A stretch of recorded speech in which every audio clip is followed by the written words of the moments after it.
നമസ്കാരം. മലയാളി വാർത്ത ഇൻസൈഡിലേക്ക് സ്വാഗതം. പത്തനാപുരത്ത് വീണ്ടും ഗണേഷ് കുമാർ മത്സരിക്കാനിറങ്ങുന്നത് 6ാം തവണ. 2001 പ്രകാശ് ബാബുവിൽ നിന്ന് ഗണേഷ് കുമാർ മണ്ഡലം പിടിച്ചെടുത്തതിന് ശേഷം തുടർച്ചയായി 5 തവണ അദ്ദേഹം ഇവിടെ നിന്ന് വിജയിക്കുന്നു. 2016 മണ്ഡലത്തിൽ നടന്നത് താരമത്സരം. ഗണേഷിന് എതിരാളികളായി അന്ന് വന്നത് ജഗദീഷും ഭീമൻ രഘുവും. ഇക്കഴിഞ്ഞ തവണ 14,000 വോട്ടുകൾക്കാണ് ഗണേഷ് കുമാർ പത്തനാപുരത്ത് നിന്ന് ജയിച്ചത്.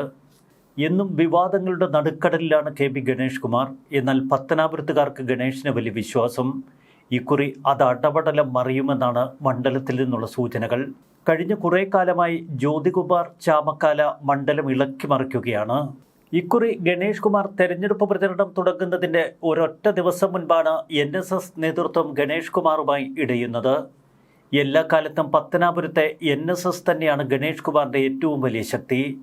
അതിൽ വലിയ വിള്ളലുകൾ വീണിരിക്കുന്നു. മറുവശത്ത് ജ്യോതികുമാർ ചാമക്കാല അത്ര നിസ്സാരനല്ല. ഇക്കുറി പത്തനാപുരത്തെ മുഖ്യ തെരഞ്ഞെടുപ്പ് പ്രചരണം ഗണേഷ് കുമാറിൻ്റെ സ്വഭാവം തന്നെ. ഗണേഷ് കുമാറിൻ്റെ വ്യക്തിജീവിതവും ഗണേഷ് കുമാറിൻ്റെ ധാർഷ്ട്യം നിറഞ്ഞ പ്രതികരണ ശൈലിയുമൊക്കെ ഇപ്പോൾ മണ്ഡലത്തിലെ ജനങ്ങൾ ചർച്ച ചെയ്യുന്നു. പത്തനാപുരത്തുകാർക്ക് പൊതുവെ സ്വീകാര്യനാണ് ജ്യോതികുമാർ ചാമക്കാല. ചാമക്കാല ഇന്നലെ മാധ്യമങ്ങളോട് നടത്തിയ ഒരു പ്രതികരണമുണ്ട്. ഒരു തലത്തിൽ നമ്മളതിനെ ഒരു മാസ് പ്രതികരണമെന്ന് വിലയിരുത്താം. പൊതുപ്രവർത്തകന് സ്വഭാവശുദ്ധി വേണമെന്ന് നിഷ്കർഷിക്കുന്ന വ്യക്തിയാണ് താനെന്ന് ജ്യോതികുമാർ ചാമക്കാല പറയുന്നു. സോഷ്യൽ ഓഡിറ്റിങ്ങിന് വിധേയരാവുന്നവരാണ് പൊതുപ്രവർത്തകർ. അങ്ങനെയിരിക്കെ തനിക്ക് എന്തുമാകാം, 5000 ഭാര്യമാരുണ്ട്, കാമുകിമാരുണ്ട് എന്നൊക്കെ പരസ്യമായി ഒരു ജനപ്രതിനിധി പറയുന്നത് ജനങ്ങൾക്ക് ഉൾക്കൊള്ളാൻ കഴിയുമോ എന്നാണ് ജ്യോതികുമാർ ചാമക്കാലയുടെ ചോദ്യം.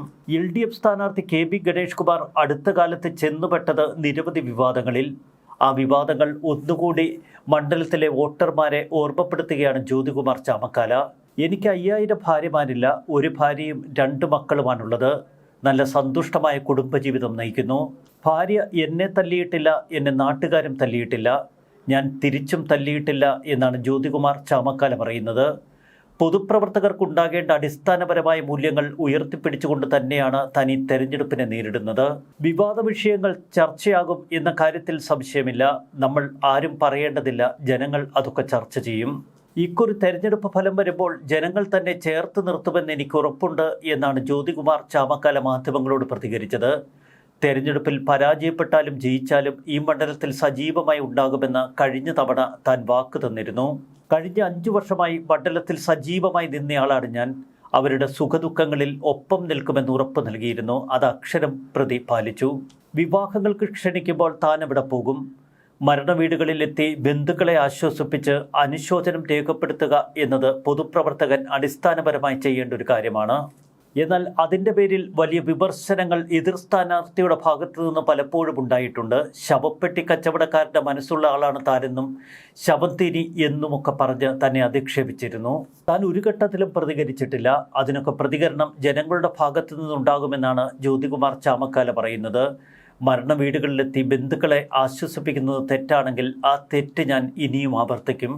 ചാമക്കാല പറഞ്ഞു, ഞങ്ങളുടെ മുദ്രാവാക്യം അരികിലുള്ള ചാമക്കാല എന്നാണ്. അരികിലോ കയ്യാലപ്പുറത്തോ ഒന്നുമല്ല, ജനങ്ങളുടെ ഇടയിൽ തന്നെ ഉണ്ട് എന്ന് ഇന്നലെ എതിർ സ്ഥാനാർത്ഥി പൊതുയോഗത്തിൽ പറഞ്ഞു. ജനങ്ങളുടെ ഇടയിലില്ല, വേറെ സ്ഥലങ്ങളിലുണ്ട്. എന്നെക്കൊണ്ടത് പറയിക്കാതിരിക്കുന്നതാണ് നല്ലത്. തെരഞ്ഞെടുപ്പായതുകൊണ്ട് ഞാൻ മറ്റൊന്നും പറയുന്നില്ല. ജനങ്ങൾ തീരുമാനിക്കട്ടെ. ജനങ്ങളാണ് യജമാനന്മാർ. ഞാൻ ജനങ്ങൾക്കൊപ്പം നിൽക്കുന്നു. എനിക്ക് പത്തനാപുരം നിയോജക മണ്ഡലത്തിലെ വോട്ടർമാരെ 100% വിശ്വാസമാണ്. കഴിഞ്ഞ തവണ ഈ മണ്ഡലത്തിലേക്ക് കടന്നു വരുമ്പോൾ മുൻകാല സ്ഥാനാർത്ഥികളെപ്പോലെ ഒരു വരുത്തനായി വന്നതുപോലെ മടങ്ങിപ്പോയില്ല താൻ. കഴിഞ്ഞ 5 വർഷവും സജീവമായി ഈ മണ്ഡലത്തിൽ ഞാൻ ഉണ്ടായിരുന്നു. ഈ മണ്ഡലത്തിലെ ജനങ്ങളുടെ സുഖദുഃഖങ്ങളിൽ സജീവമായി ഞാൻ നിന്നു. ആർ ബാലകൃഷ്ണപിള്ളയും BS അച്യുതാനന്ദനും ഉമ്മൻചാണ്ടിയും ഇല്ലാത്ത മത്സരമാണിത്. ഉമ്മൻചാണ്ടി സാറുമായി ബന്ധമുള്ള കേരളീയരുടെ വികാരം വ്രണപ്പെടുത്തിയ പ്രതിനിധിയുള്ള മണ്ഡലമാണ് പത്തനാപുരം.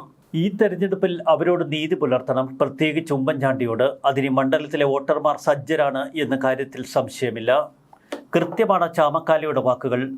ഉമ്മൻചാണ്ടിയോടുള്ള ആ സ്നേഹാദരം തന്നെയാണ് ചാമക്കാല തൻ്റെ പ്രചരണത്തിൽ മുഖ്യ വിഷയവുമാക്കുന്നത്. ഉമ്മൻചാണ്ടി എന്ന വലിയ മനുഷ്യനെ അദ്ദേഹത്തിൻ്റെ അവസാന കാലത്ത് അത്രയേറെ വേദനിപ്പിച്ച ഒരു ജനപ്രതിനിധിയാണ് ഗണേഷ് കുമാർ എന്ന ആരോപണം ശക്തമാണ്. സോളാർ കേസിലെ നായിക അധികമായി എഴുതി ചേർത്ത 4 പേജ്. ഇപ്പോഴും വിവാദങ്ങളുടെ കൊടുമുടിയിലാണ് ഇത്തരം ആരോപണങ്ങൾ. ഇതൊക്കെ സത്യമാണ് എന്ന് പത്തനാപുരത്തെ ജനങ്ങളും കരുതുന്നു.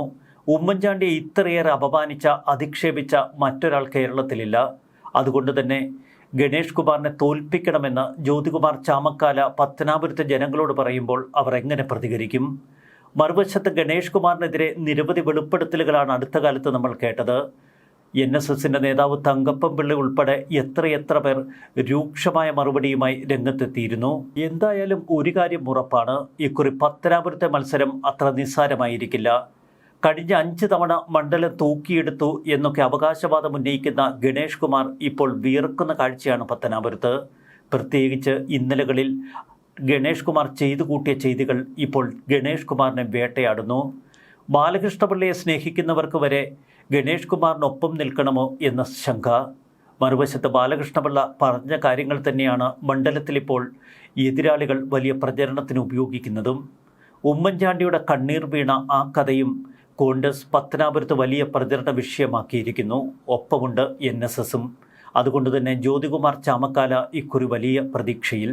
ന്യൂസ് ഡെസ്ക് മലയാളി വാർത്ത ഇൻസൈറ്റ്.